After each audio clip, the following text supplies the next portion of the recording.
été, Europe 1 reste mobilisé pour vous informer. Sébastien Krebs. Et tous les jours de la semaine à 8h16, on part à l'international pour le coup d'œil de Didier François. Et oui, on revient au sérieux de Didier François quand même. Bonjour Didier. Bonjour. La campagne présidentielle a officiellement été lancée hier en Tunisie. La commission électorale a dévoilé la liste des candidats et ils sont 26 à pouvoir briguer le remplacement de Beji Caïd Essebsi qui est donc décédé le 25 juillet dernier à 92 ans. C'est ça, 24 hommes, 2 femmes, donc 26. Alors comme on dit, ça fait un peu beaucoup, mais finalement, c'est toujours mieux qu'un candidat unique, ce qui a été de fait le lot de la Tunisie depuis son indépendance en mars 1956, et jusqu'à cette révolte de décembre 2010 qui a entraîné la chute du dictateur Ben Ali, déclenchant ce vaste mouvement de contestation qui s'est ensuite étendu à la Libye, à l'Égypte, en Syrie, dans le Golfe Persique, en fait dans tout le monde arabe, qu'on a d'ailleurs appelé le printemps arabe. Mais ce qui est très intéressant dans le cas tunisien, c'est que,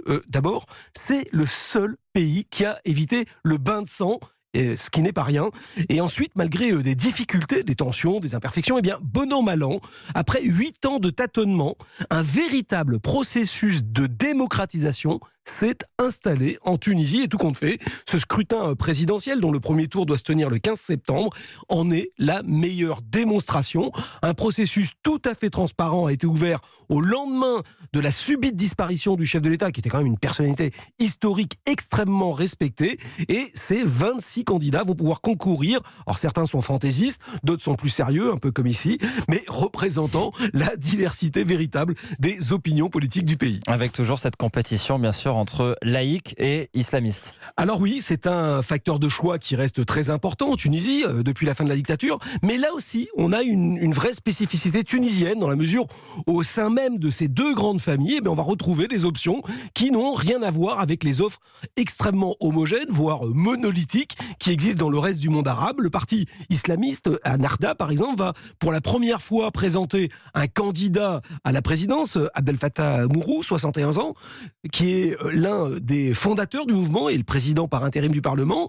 Et c'est étonnamment, il va avoir un rival issu lui-même des rangs de son parti, il s'appelle Ahmadi Djebali, c'est l'ancien secrétaire général d'Ennahda et qui a été le chef du gouvernement au lendemain de la Révolution, ce qui montre assez bien que de fortes divergences traversent le camp islamiste de la même manière que le courant laïque est loin d'être unifié, avec au nombre des candidats de poids le chef du gouvernement actuel, le Premier ministre Youssef Chahed, 43 ans, dont le parti Taïa Tounes, lancé en début d'année, représente la deuxième force du pays au Parlement derrière Ennahda.